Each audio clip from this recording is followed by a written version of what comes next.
This week, we want to welcome the newest member to the Motoring TV family. You probably recognize him from another TV automotive show.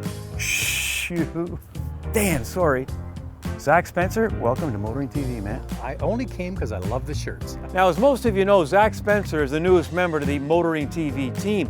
I hate to say this, but we've already got an issue. I'm not saying we regret the decision. However, I'm on the air. He's supposed to have a report from the Geneva Auto Show about, I think, his 5 favorite vehicles, but there's no report. Well, hang on a second, hang on. Hello? Brad. Hey, it's Zach. Zach, where are you? We're on the air, and I thought you were going to do us a report. What's going on? Yeah, the Geneva Motor Show has been canceled because of the virus, the coronavirus. So I'm here at the airport, and there's no point in going, but I have an idea. And what would that be? This is what the car companies have decided to do, is virtual releases, meaning showing the cars online. So I'll do a report of the top 5 cars that are coming to North America that are of interest to people. Sound good? Okay, so ladies and gentlemen, we're going to head to the Vancouver airport for Zach's report from the canceled Geneva Auto Show. Here we go.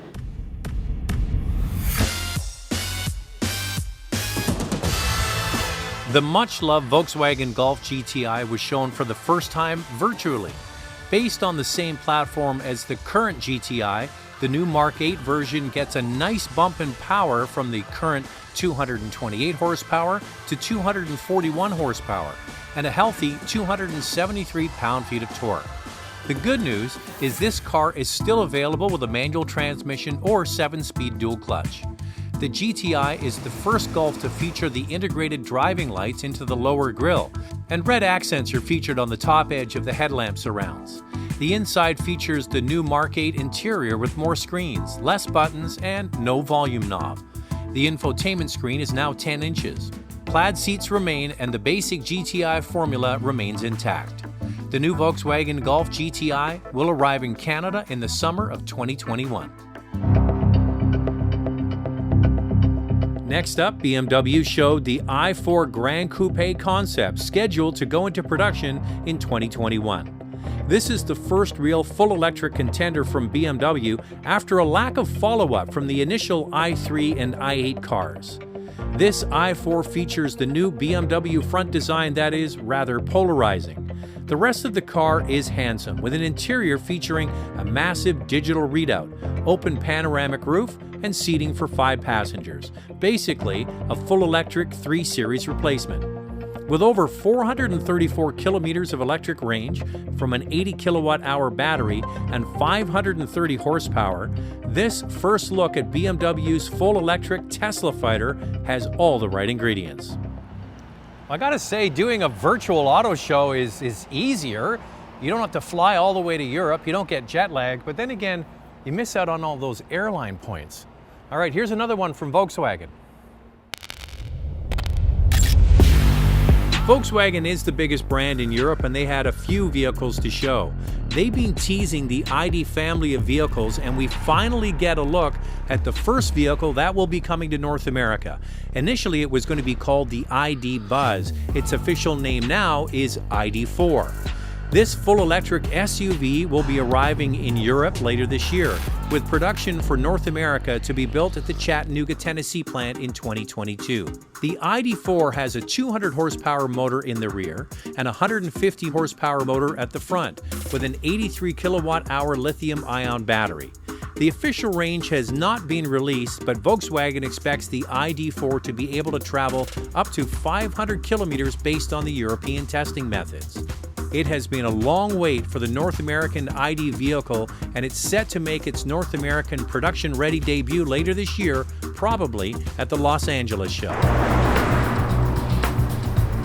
At Audi, they introduced the A3 Sportback.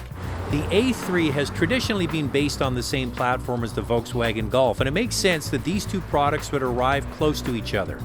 The A3 Sportback has not been sold in Canada for a few years, and hot hatch fans can hope this arrives, but there certainly will be a sedan version. The A3 is powered by a 1.5-liter turbocharged 4-cylinder. Europe will get 2 diesel engines, and we will not get either of those. The last A3 Sportback sold in Canada was a plug-in hybrid, something that has not been officially confirmed for Canada. Regardless, the A3 has always been a great entry-level premium car, and now it gets an update. We've saved the quirkiest for last, the Mercedes-Benz EClass AllTerrain. This has been confirmed for North America because it seems we'll buy anything that looks even remotely like an SUV. What we have at play here is what I like to call the Outback treatment that Subaru invented years ago. What you do is you take a nice Mercedes E-Class station wagon, raise the suspension, stick on some lower body cladding, and presto, you've got a whole new car. Featuring a turbocharged inline 6-cylinder engine, air suspension, and a more rugged attitude will certainly be more appealing than a conventional station wagon. Fans of wagons rejoice. The E-Class AllTerrain will be coming later this year. Well, that's the very first virtual auto show I've ever done, not from Geneva, but from the airport here in Vancouver. I picked 5 cars I thought would be of interest and real vehicles that we actually buy in Canada. So they're going to be coming up in the not too distant future. Well, I'm going to head in and wash my hands, and we'll see you next time. Well, as we saw, this show got off to a rough start, but Zack pulled it off. As you can see, it looks like he's packing up and going to head home. But wait a minute, he's left his bag. He can't do that. That bag is full of motoring TV keychains. Zack, come back. Oh my goodness, what a week this has been.